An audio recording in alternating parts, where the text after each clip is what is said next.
chemin qu'on fait entre Goma et Walikale, ça nous prend en moyenne 1 jour et demi. Et puis de temps en temps, on doit évidemment s'arrêter pour soit nous désembourber, soit désembourber les autres véhicules humanitaires ou commerciaux qui sont bloqués sur la route. On notifie régulièrement l'armée congolaise et puis les groupes armés actifs dans la zone. Donc tous ces porteurs d'armes sont informés de nos passages, que ce soit pour les activités de protection ou pour les activités d'assistance.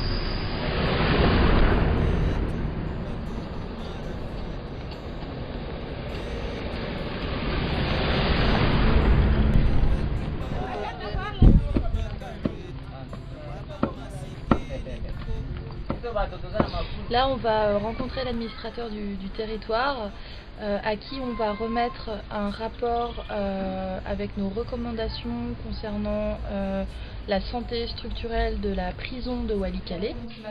L'objectif du rapport, c'est de faire des recommandations aux autorités locales pour qu'elles puissent prendre action. Et si elles sont dans l'impossibilité de le faire, dans ce cas, elles référeront le problème à d'autres acteurs humanitaires pour trouver une solution à cette prison. Quand vous êtes disponible, n'hésitez pas à me contacter, puis on pourra en discuter ensemble.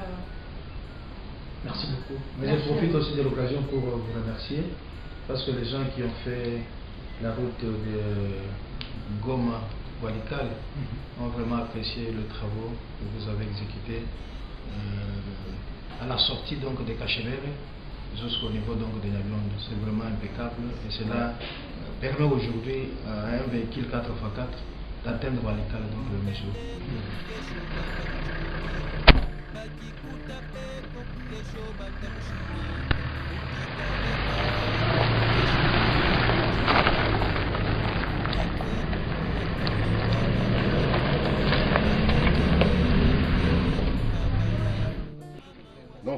C'est aussi le recrutement volontaire. Si l'enfant veut rejoindre les FARDC, vous n'avez pas le droit de le recruter. On est là pour mener des séances de sensibilisation au droit international humanitaire avec un nouveau régiment qui vient d'être formé. Donc l'idée, c'est de travailler avec les officiers et les instructeurs pour améliorer les comportements des troupes sur le terrain et notamment envers la population civile.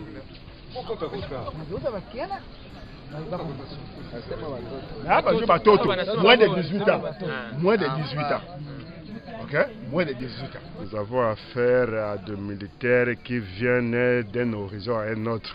Cela veut dire qu'il y a des forces républicaines dans la République démocratique du Congo qui sont réellement formées et certains groupes armés qui font constituer maintenant ces nouveaux régimes. Alors, dans ce sens-là, c'est que nous bénéficions de la formation donnée par les agents de la CICR.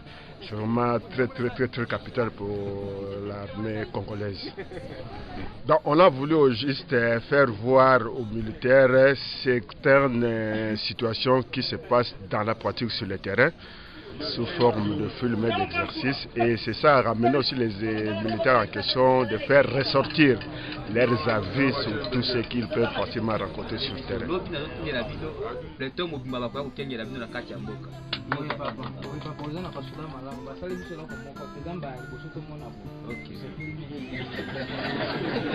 Voilà. Allez. On a une sorte de partenariat avec cette ONG locale qui s'appelle GRAD. Donc en fait, GRAD prend en charge les enfants démobilisés des forces et groupes armés et donc est en charge de la réunification familiale dans le territoire de Walikale. À partir du moment où les réunifications doivent se faire à l'extérieur du territoire de Walikale, le CICR prend le relais et on le fait donc dans la province du Nord Kivu ou alors inter-province.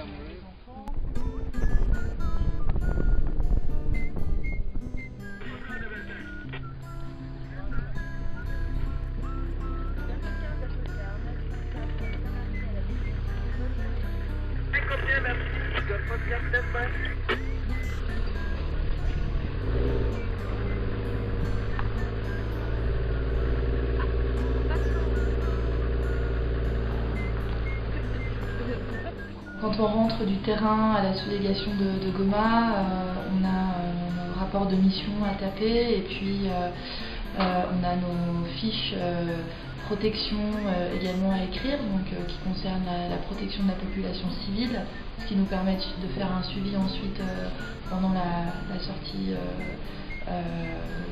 qui suit.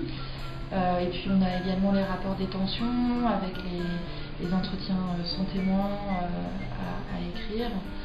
Et puis on doit faire le lien avec tous les autres départements pour être sûr que les informations qu'on a récoltées soient bien transmises et suivies. Réunifier ces enfants le plus rapidement possible. Il y en a combien qui sont sortis maintenant, pour l'instant, plus ou moins? Entre mai et juin, on est à plus de 150. Plus de 150? Ouais. Nous, on a enregistré une quarantaine. Ouais.